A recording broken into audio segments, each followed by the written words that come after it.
Uh,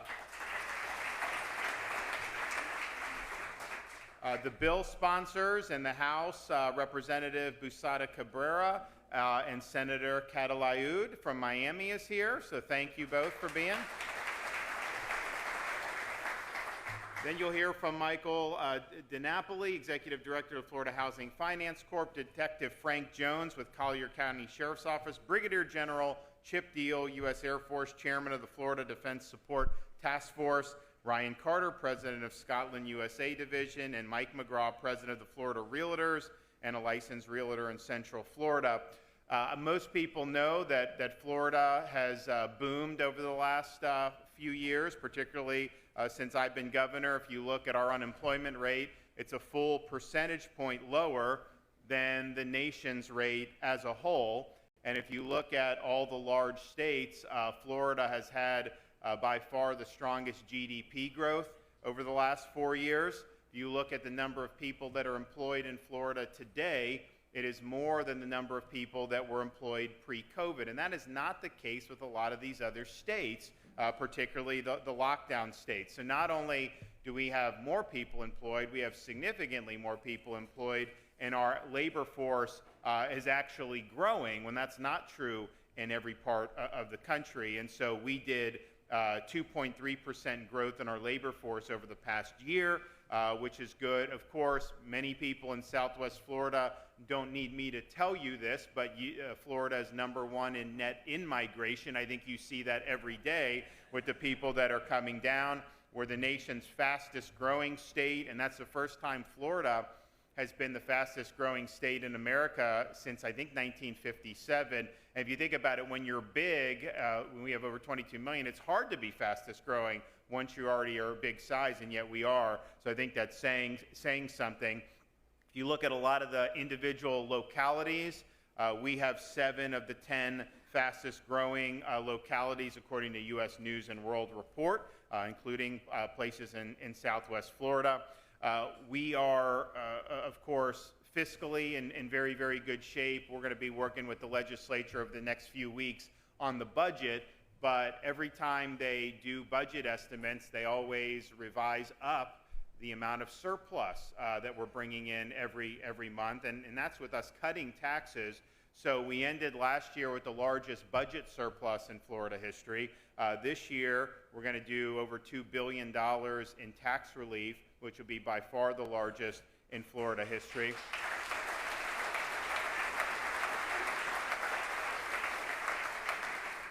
We're going to end up doing, so we'll end up having another big surplus, but we're going to end up doing some infrastructure, because we have an infrastructure plan that we fund, and we had the record funding last year and this current fiscal year, which is great, but we've got different spots that need acceleration due to the growth, and so we're going to do a big moonshot there, and we're going to be able to accelerate projects in every corner of the state.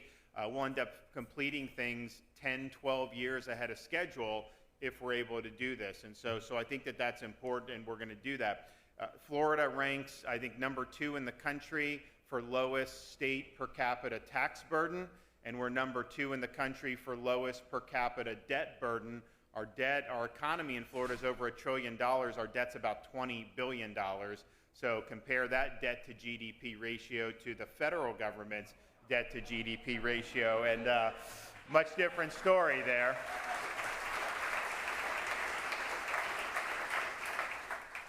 But even though we're second lowest in debt per capita ratio, we're working with the legislature to create a program where we can actually accelerate retiring the debt. And so you're going to have, I think you're going to have a fund that's going to be dedicated to doing that and paying it down even quicker. You know, having some debt actually is not a bad thing, because there's certain things, particularly when the rates were a lot lower, you could do projects that you have to do anyways, most likely, and you could do it, and it makes financial sense. But at the same time, you look at some of these other states with all these unfunded liabilities, massive debt.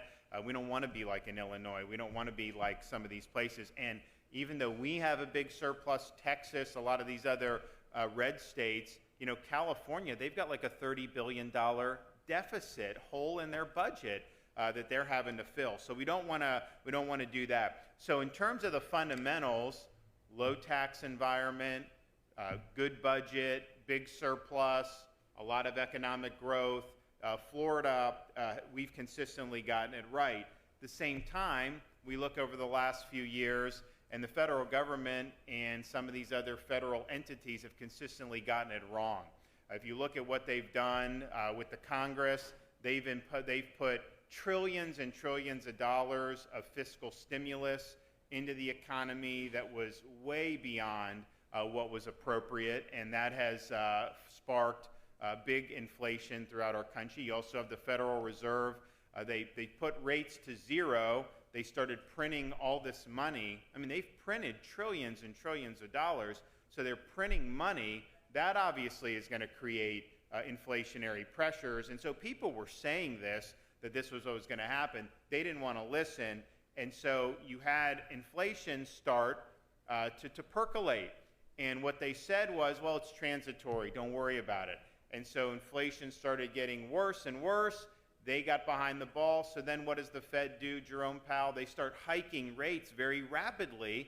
And that's causing dislocations in the banking sector. It's causing individuals to suffer just because they took their eye off the ball and didn't know what they were doing. And I think the Fed has done a horrible job over these last few years, and they really are creating potential significant turmoil in the economy going forward. I mean, think about what they did.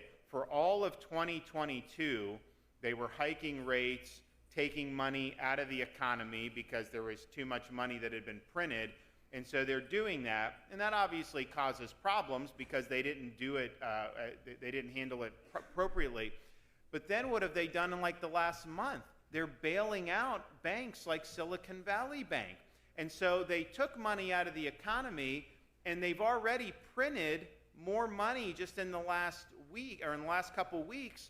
So all that they did for last year and all the problems that caused, they've already erased half of the money that they took out by printing more money.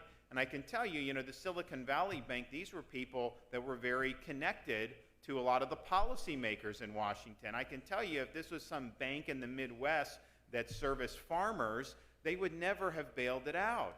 That's just not what would have happened. And so they're creating, I think, a lot of perverse incentives. And here's the thing. You can't just do policies like we've seen over the past few years and think that somehow nobody's going to have to pay the piper. Somebody's going to have to pay the piper. You can't just print money out of thin air like they did and expect that it's all going to be hunky-dory. And so they're finding that out now. There's been a lot of fiscal and monetary mismanagement.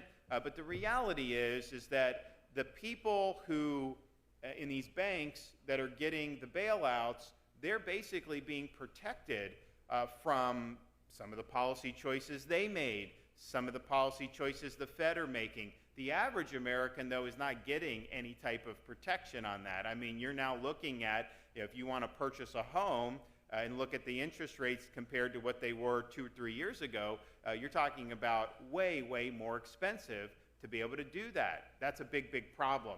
So one of the things that we wanted to work on in Florida, and really Senator Pasadomo was the leader on this, is to say, okay, what can we do to be able to make an impact on people who are suffering under this Bidenflation? And some of the things we did on the tax we think are very good. I mean, we did a 50% reduction in tolls for our commuters for 2023. We're going to do things like eliminate sales tax on all baby items, so diapers, wipes, cribs, clothes, all that to help families. And we're doing other things to make things a little bit more easy for people when you're having to deal with this. But one of the things that's been really tough for folks is the housing costs, because you're in a situation where inflation is driving everything up, period. But then when they're building new things, and we saw this in our budget in Florida, we would have projects in the budget in 2021 thinking that we funded something, and then the next year I come back and they're asking to put more money in for the same project. Wait a minute, we funded that. No, the costs have gone up 50, 60% in some cases, and so you're having to put more money in. So we've had to do that, and I think it's a lesson because Biden, they've spent so much money, and they act like somehow we're benefiting. Oh, we have money for infrastructure, all this other stuff, but just keep in mind, most of the money that is being sloshed around is getting canceled out by the rising costs anyways. So if a project would have cost $100 million 3 years ago, and you give me $100 million, but it's now gone up significantly, you know, how much are you really getting ahead at that point? And so we're seeing that over and over again, and that's part of the issue. And then now, of course, with the housing, with the interest rates, you know, that has a huge problem for affordability as well. So being able to have folks who are teachers, police officers, firefighters, all these important things, you can't do it if they have to drive an hour and a half just to get to work every day. I mean, we want people to be able to live in the community where they're working. And so we did last year, we did a program called the Hometown Heroes program. And what it did was it provided down payment assistance for folks who are military veterans, first responders, nurses, teachers, and we've had a lot of them have been able to utilize that. I think that we haven't exhausted all the money that was in the budget last year so far this fiscal year, but we've done it at a very, very impressive clip, and so that's really, really been meaningful. That's just one small part of what needs to be done to be able to have more access for folks. And so today, we're going to be signing Senate Bill 102 titled the Live Local Act to be able to help Floridians live in the communities where they work. So this bill includes $711 million for projects through the Florida Housing Finance Corporation, and this is the largest ever support for housing in state history. In fact, this almost doubles what the legislature did last year, which was already at a 15-year high. So some of the things that the bill does is there'll be $100 million for a second year of Hometown Heroes program for the down payment and closing cost assistance to hometown heroes wanting to purchase their first home. And as I mentioned, of the $100 million last year, the vast majority has been obligated. I think it's about $72 million. And I think that this has been something that's been very popular with military veterans, in particular, also very popular with police officers. The bill also dedicates $259 million for the state apartment incentive loan, the SAIL program, to provide financial assistance to be able to develop new housing. And $150 million of these funds are recurring for certain specified uses, such as the redevelopment of underused property and projects near military installations. You know, when you're in the military, you go in, you get something called a BAH, Basic Allowance for Housing, and it's tax-free, so that's nice. You know, the problem is that those BAH rates are set sometimes years in advance. They oftentimes are not keeping up with inflation, and so I think this will be helpful to provide more options for active duty service members. $252 million for the SHIP program, and this works with local governments to be able to create partnerships to produce more housing units in the state of Florida. And then finally, $100 million for Florida Housing and Finance Corp to implement a loan program to alleviate inflation-related cost increases for previously approved projects. And this is a huge, huge issue. Projects that were agreed to a couple years ago, the cost has just gone up dramatically, and sometimes you're in a situation where you got to hold these people accountable because the overruns are through mismanagement. In this situation, the reality is it's just much more expensive to get a lot of the materials than it was just a couple years ago, and so this program recognizes that and tries to help doing that. The bill also creates a $5,000 refund for sales tax on building materials for these workforce housing units when they're done through Florida Housing and Finance Corporation. And these will be things that people can use right now, which is really, really good. We also do more for the down payment assistance program for Hometown Heroes and even increase that. Also broaden FHFFC's ability to invest in housing for those in or aging out of foster care. Expands eligibility for the Governor's Job Growth Grant Fund to authorize public infrastructure projects that support housing development. As you know, you can have a parcel, you can build some apartments, but you need a road there or something like that, so we can be able to help that. So at the end of the day, we're proud of what we've been able to accomplish in Florida. We think the quality of life here, here's all I know. When people come up to me and they say they moved from Illinois or from Michigan or New York or wherever, I always ask them, are you glad you did it? And I haven't met anyone yet who's not been glad that they did it. And so I think that that's...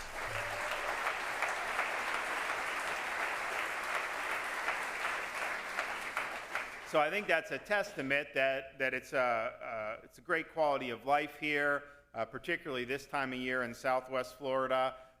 You look around, I kind of feel like we have half of Wisconsin and Michigan here already. So it's just the nature of how it is. So we're proud of that.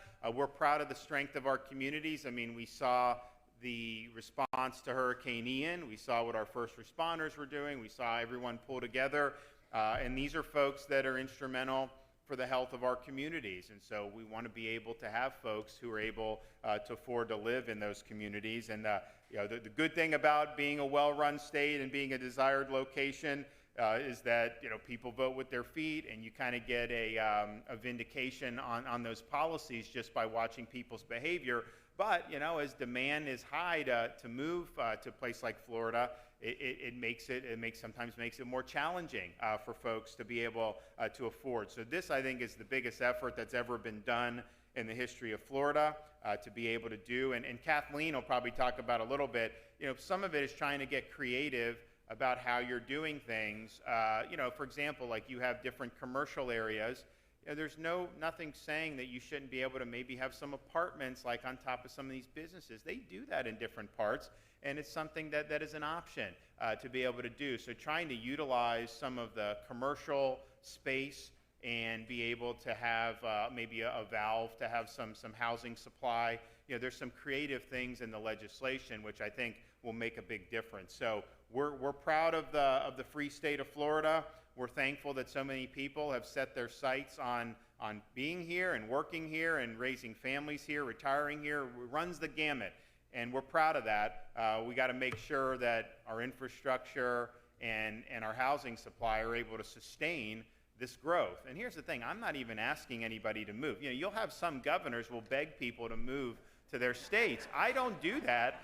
I'm just sitting here, we're just living the dream, doing what we do, but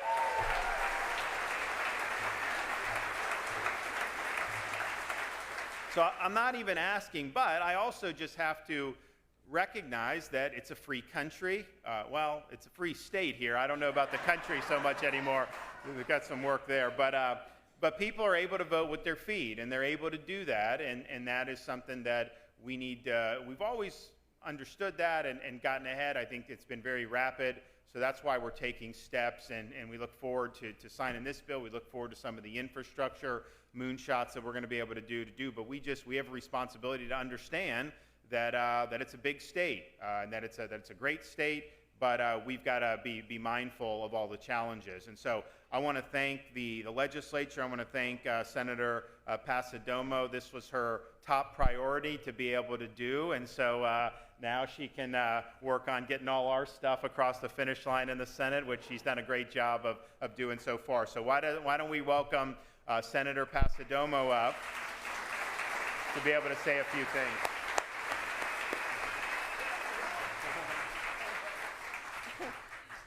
I just said to him, "You're on a roll, aren't you?" Well, welcome to Southwest Florida. I don't have to welcome the governor because I think he spends more time here than he does in Tallahassee. Has been right. I think if he could, he would single-handedly build the Sanibel Bridge by himself.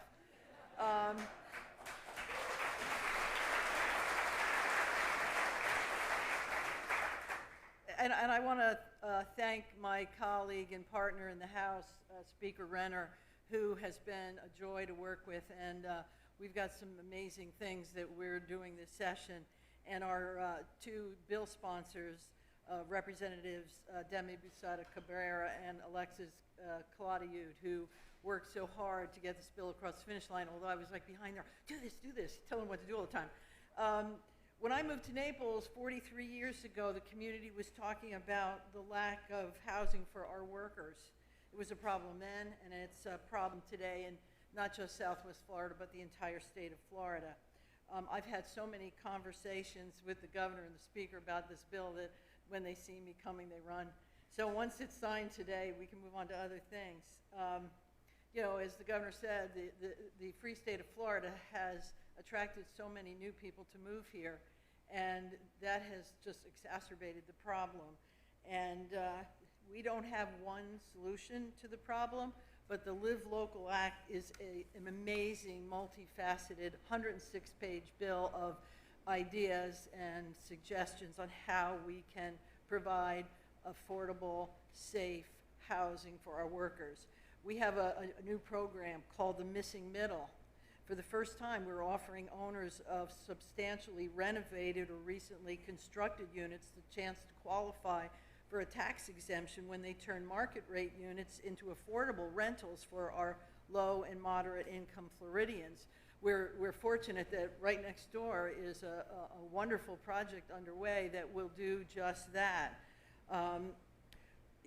We have so many things in this bill. There's something for everybody, so that we believe that from day one, there will be a big impact on the lack of housing for our citizens. We want our residents to live close to where they work. Imagine being able to, you know, if you work at a hospital, walking to work.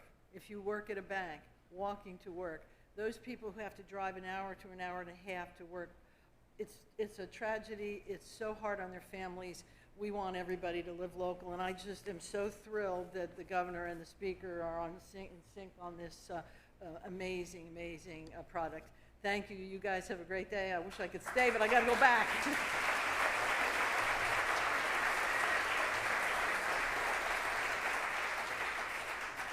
And I don't know if you said this, but it passed 40-0 in the Senate, right? Okay. All right, Speaker Paul Renner.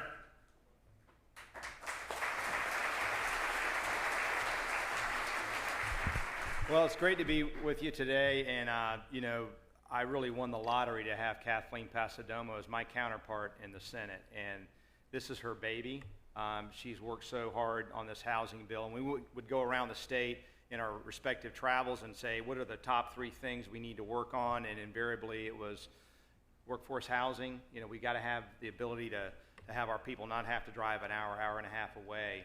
And she spent a large part of the summer building out this really transformative change, the best we've done in the state of Florida on housing. And you know, in Florida, we don't wait around to fix problems. We fix them immediately, and we've got a governor that does that, and you've got a Senate president who is all about fixing problems of real people and Floridians day in and day out. And so it's only the beginning. We're not even halfway done with session yet, so you're going to see more great things from the Florida legislature this year. But I just want to say how great it is and say another thank you to President Pasadomo for all your hard work on this. It's really going to change people's lives for the better, and that's what we always should be about, right? Politicians get carried away sometimes with ego and everything else, but this legislature, this governor, we're about solving real problems. And so we've done that here today. And I also want to commend Representative Basada Cabrera in the House for carrying this bill, as well as Senator Kala Tayud in the Senate for great work and your efforts in bringing this bill to fruition. So thank you guys very much, and thank you to Senator Pasadomo again for your great work. All right. All right, Michael DiNapoli, Executive Director, Florida Housing Finance.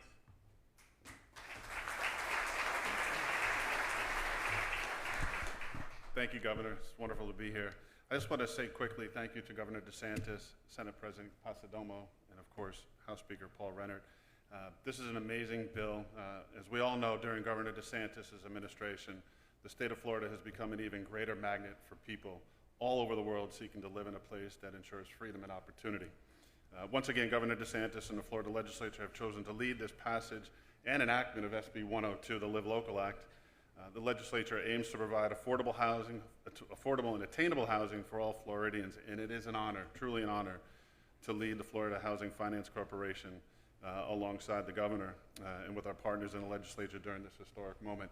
As we were coming down, I was speaking with Speaker Renner, and he had asked me the immediacy of some of the work that's going to be done. And of course, I just want to highlight the hometown heroes. I know we're going to hear from Frank Jones from the Collier County Sheriff's Office about him receiving a Hometown Heroes loan, down payment assistance. It's just amazing. We've got 262 participating banks. We've got 1,300 active loan officers within those banks working on the Hometown Heroes program. And there's 3,300 realtors, and I hear there's realtors here, so thank you so much. It starts with you, and it starts with advising your clients on this amazing down payment assistance with the Hometown Heroes. So thank you, Governor. It's wonderful to be here. Thank you so much.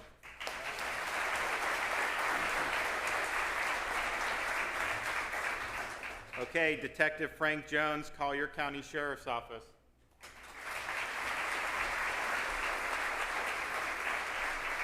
Thank you, Governor. I'm glad to be here. My sheriff here from Collier County. I'm the one that came from Illinois. So, yeah, they brought me down from Illinois. I've been doing this job almost 36 years now, and I don't regret it all. Still, yeah. But I'm glad I received this Hometown Hero loan to buy a new home. And this loan, the program is for frontline workers, which I take my hat off for you guys. It's a lot. Coming from Illinois, where they don't appreciate most places don't appreciate the police or law enforcement firefighters. Here, you guys love them. And I go to places and I see people, and people say, thank you. And I'm looking around, thank you, what I do. And they just say, thank you for your service. And that, honestly, they bring water to my eye. And when I see they teach the little kids, the small ones, they're saying the same thing. That's appreciated. And I appreciate you, Governor. And because of this program,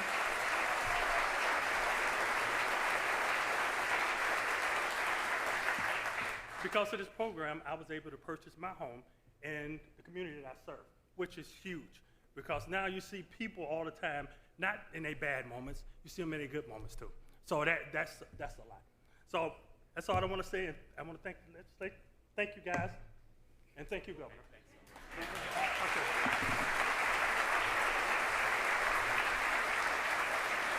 Okay, Brigadier General Chip Deal.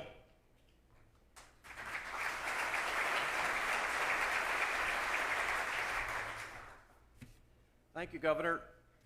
And as always, I'm honored to fly your wing today and for always.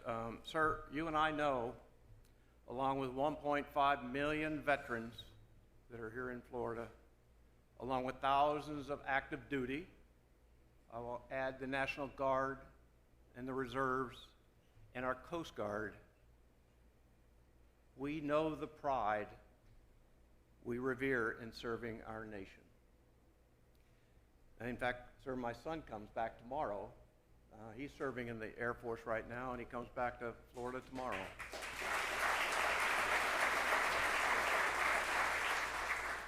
You know, in the military, we live the moves, we cherish the camaraderie, we endure the sacrifice, but I will also tell you here, we never look back.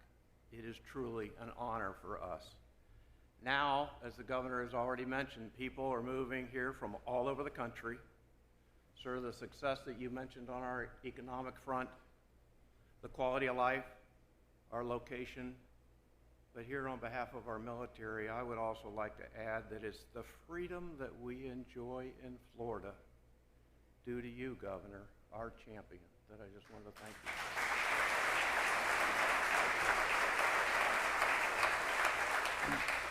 You know, in our military, we do move a lot. In my 30-year career, I moved 17 times.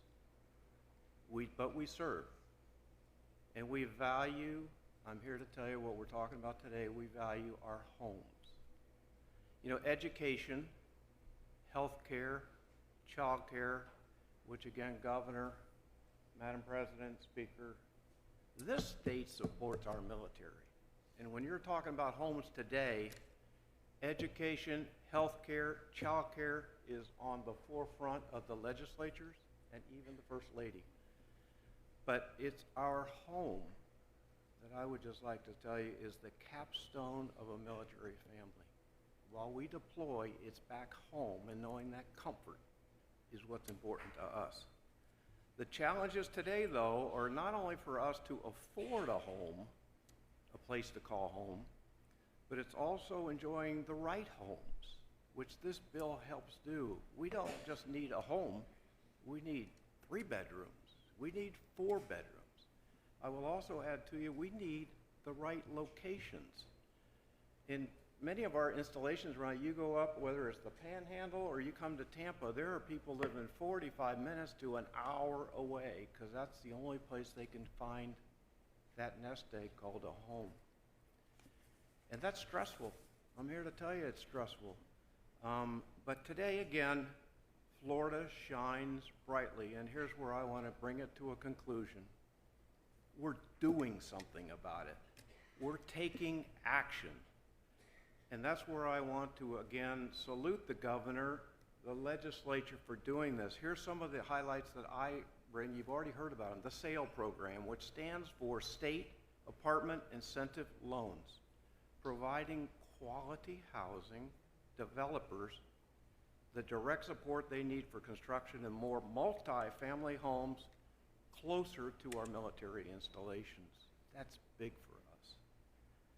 The Hometown Heroes program that you've heard, supporting the down payment and closing assistance. The governor mentioned BAH. BAH does not go up like the normal inflation. It is steady. It's usually a 10-year increment. It's steady.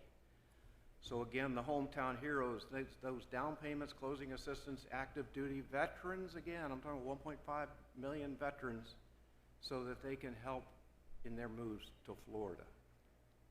Foremost, my last point, these actions today, this legislation goes into effect when he signs that bill. That money he mentioned is going to be in the bank for us, all of us, in a couple weeks. Again, this is the action we're getting from the leadership. Governor, the legislation, your leadership, and now the aggressiveness of the legislature, as I mentioned, is a major leap forward in the arena called housing. As you have mentioned, it is a moonshot, for which we salute you. And from our hearts, all the military, I'd just like to say thank you. And for all of us, this is why Florida is the most pro-military state in the nation. And under this governor's leadership, it always will be. Thank you.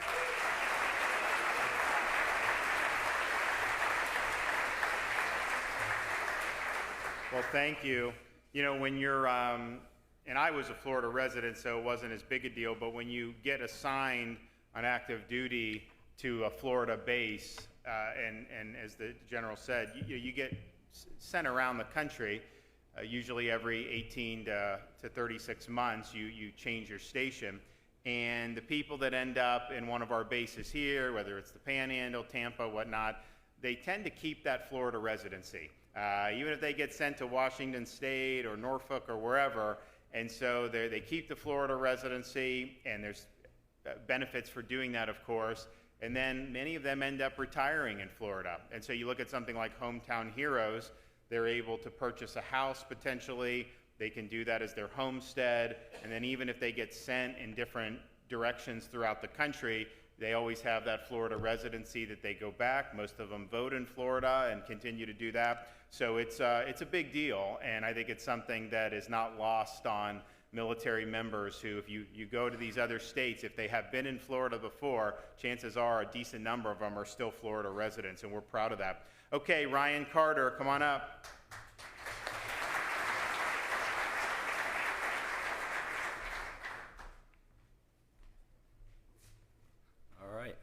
I just want to thank you, Governor, for having me, and I have some great members of my team and my beautiful wife, Amy, here. So on March 29th, it's a very special day for myself and for Floridians.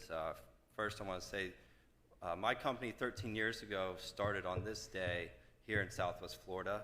We're Scotland, we're a trucking, logistics, and freight brokerage company. We chose here for all the same reasons I think many of us are here. It's a wonderful place to live, awesome business climate, and I wouldn't change anything about that. So 13 years ago, I was 25 years old. I moved here like thousands of people are every single week from another state. Came down here in a U-Haul. I had my dog, and that was it. Didn't know much about living in Florida, but found it to be nice. I lived in Cape Coral. I found a place that was affordable, even though it was about a 25-minute commute from where I needed to be every day. We had a toll every day, which will be cut in half, so that's great. But I worked hard. I worked very hard, saved up money. I was able to buy a home in Fort Myers within probably 10 minutes of home. So that's a big deal. And so it's the same problem and same goal I think a lot of our employees face, where they want to, cut down that commute to work. I'm a proud parent of 3 boys. Time is more valuable than anything. I think it's our most valuable resource, and commuting is not a good use of that time. And so, with that, over the years we've hired hundreds of people. We have about 450 employees right now. Some of them commute 45 minutes up to an hour, and we hire a lot of folks that are right out of college, first-time career, and you don't have the luxury of living anywhere you want, and so the last 5 years that's become a major challenge, and so I'll get to that. And so this year we're looking to hire 200 people to service about $800 million in sales that we've been able to do this year here in Southwest Florida.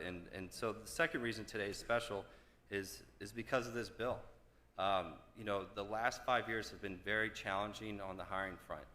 The number one, without a doubt, issue with hiring, in whether it's people from out of state, like in Illinois, New York, which we've hired a lot of these folks, is finding an affordable place to live. Without a doubt, it is the hardest thing, and it is usually the last obligation, or not obligation, but deterrent from somebody even coming to work for us is, hey, I can't find a place to live.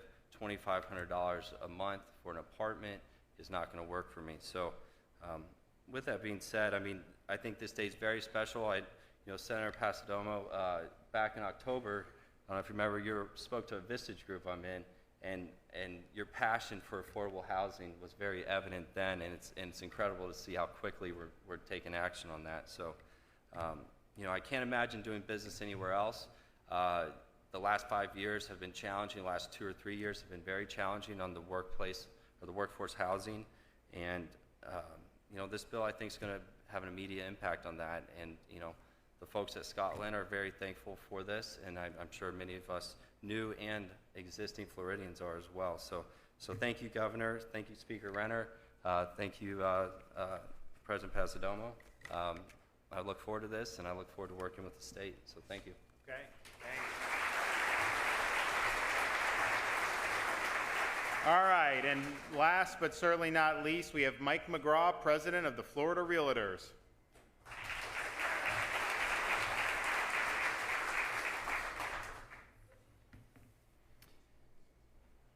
At more than 238,000 members strong, Florida Realtors serves as the voice of real estate and for private property rights in Florida.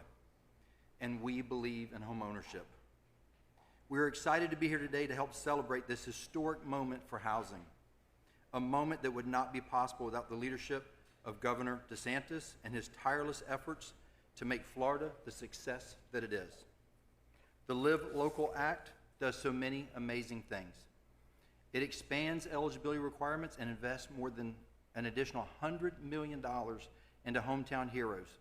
The housing program that as of January 30th has already helped 3,582 hardworking Floridians purchase their first home. It incentivizes builders and owners in a variety of ways to increase housing inventory throughout the entire state. And it invests more than $500 million into proven ship and sale programs that put Floridians in homes. Thank you, President Pasadomo, for the long hours you spent gathering feedback and creating this historic bill. Thank you.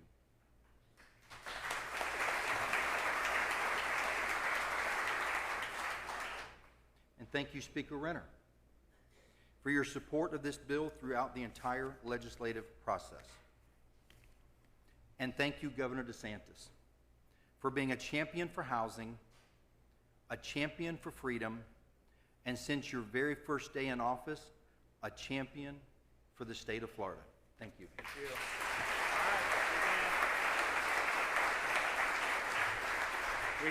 We're gonna get everybody up and do it. Okay, John Hancock is incoming on this. All right. What are you guys doing? Good to see you. Yeah, of course. All right. You want one of these pens for this? Yes, I do. All right. Who else we got coming up? All right. We got police, fire. Good. All right. So today is the 29th.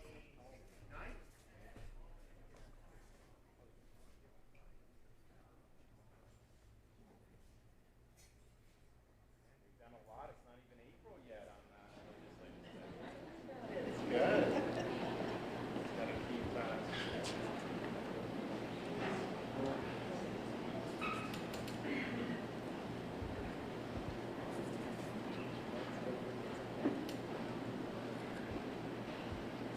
all right. There you go. There you go.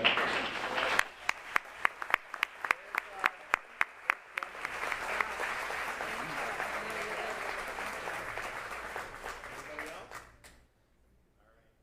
All right, there we go. We got it.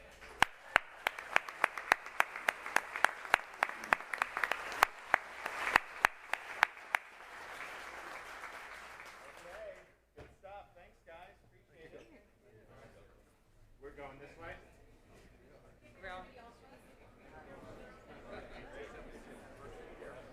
Of course, of course.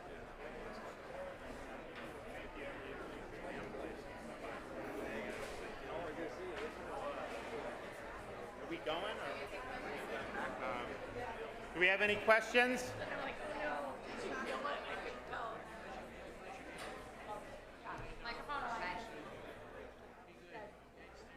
Hi there, Governor. So how will this money impact an average family waiting on relief? What will that process look like, and how can we describe it to our viewers? Well, I think there's a lot of opportunities, and so you heard a lot about the Hometown Heroes. So for first-time home buyers, nurses, police officers, military members, veterans, all that, you're going to be able to get support for closing costs and down payment. The cap has actually gone up to now $35,000, and so that's a huge bridge to be able to afford, especially when you see with interest rates being higher. And then I think the other thing that it does very well is, there's really now good financial incentives to increase the supply of housing. I mean, look, at the end of the day, it's supply and demand. The prices are going to go up when there's inflation, which has happened, but also when their demand exceeds supply. And so you now have incentives to bring more housing stock into the market. So if you're somebody that's in our workforce and you're working at a restaurant or you're working at a hospital or something, and you want to work somewhere close to where you live, not have to commute an hour, this is going to be able to incentivize more options. Now, some of this stuff you'll see because it applies immediately. Some of these tax incentives, there's existing projects that are going to be able to benefit from that, but it's also going to incentivize new projects. And so, at the end of the day, consumers benefit when you have more options, and because of this, you are going to have more options. Yes? I have a question, and thank you so much. Are you, you're not a reporter, though. You're no. I'm okay. Just Go a ahead. Person. Go ahead. Okay. So. And you're from here? Yes, I live in Collier County. Okay. I have 3 children. 2 are in college. 1 is in grade school. Okay. And my concern would be for our youth, for our college-age kids. One of my children are at FGCU, and she's studying accounting. So it's not like she's a gender studies major or anything goofy where she's not going to get a job, right? So she gets a job in accounting, presumably in a year or so. How do I keep her here but get her off my payroll? And right? Because she loves it here and she wants to stay here and she's lived here for 8 years. But the pricing, especially in Collier County, is astronomical even for an apartment.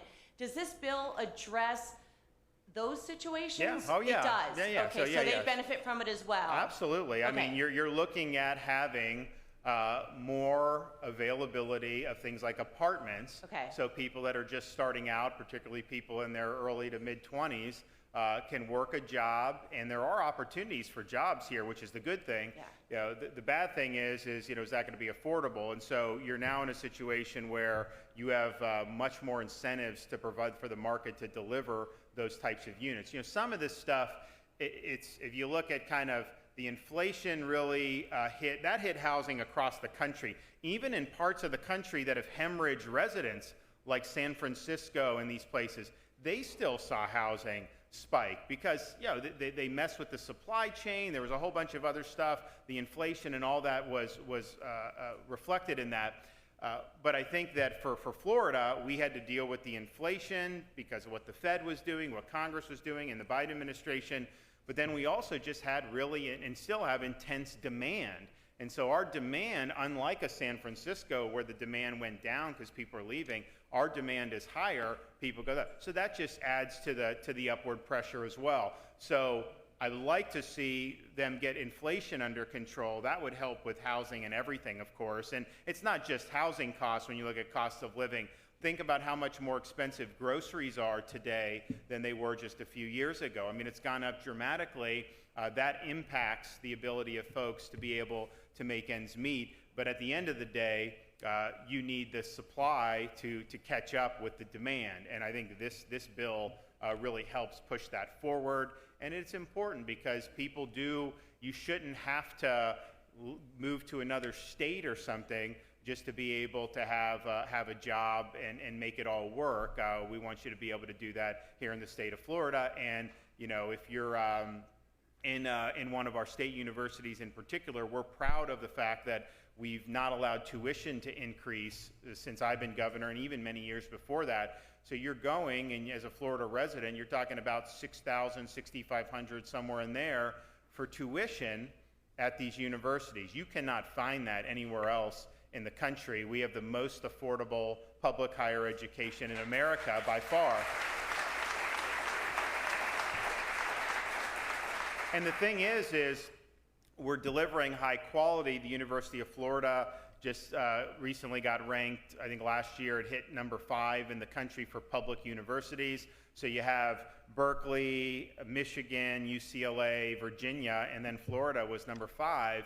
We used to be like 20 to 25, 10, 20 years ago in terms of public universities. And so you see that, you've seen Florida State, you've seen USF, a lot of that has happened. So it isn't like we're skimping on quality. We've increased the quality, but said, you know what?